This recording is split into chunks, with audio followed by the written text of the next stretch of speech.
নমস্কার। আশা করব সবাই ভালো আছেন, সুস্থ আছেন। আর ভালো আছেন, সুস্থ আছেন এই কথাটা কেন বলছি, তার কারণ ভালো বৃষ্টি হচ্ছে। আর আমরা যারা ছাদে বাগান করি, ছাদে এই গরমটা এবছর কিন্তু আমরা কেউ গরম পাইনি।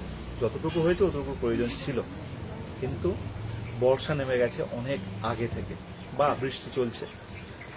এই এই রকম অবস্থায় আমরা গাছের কি যত্ন করব, কি খাবার দেব, গরম তো নেই, এরকম একটা ভাব সবাই হোয়াটসঅ্যাপে প্রচুর SMS করছে।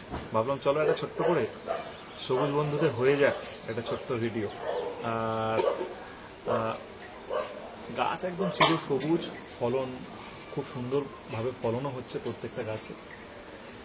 এই মুহূর্তে আমরা যারা বোগেনভেলিয়া, অ্যাডেনিয়াম বা বিভিন্ন ধরনের পার্মানেন্ট গাছ, কাঠচাপা, জবা, চোখ বন্ধ করে আমরা খাবার দিতে পারি, সেটা হলো গাছের মিক্স খাবার। যারা একবার দেবেন আর প্রয়োজন নেই, একবার একটু বেশি করে দেবেন, 1 মুঠোর জায়গায় 2 মুঠো দিন, কিন্তু তারপরে আর প্রয়োজন নেই মিক্স খাবার দেওয়া। এমনি নর্মাল গাছের যা যত্ন সেরকমই আর গাছের যত্ন করতে হবে না। কোনো কোনো গাছ যদি বেশি অতিরিক্ত জল জমে, জলে ভিজে আছে, তাদেরকে তুলে একটু শেডে, যে কোনো একটা প্লাস্টিক শেড টাঙিয়ে নিন।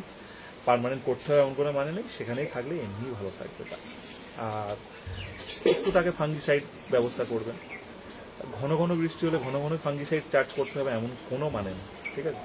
কীটনাশক দেওয়ার প্রয়োজন নেই, গাছ পরিষ্কার আছে কিনা দেখে নিলেই, গাছ বাড়ছে কিনা ঠিকঠাক দেখে নিলেই হবে। জাস্ট এইটুকুই বলার।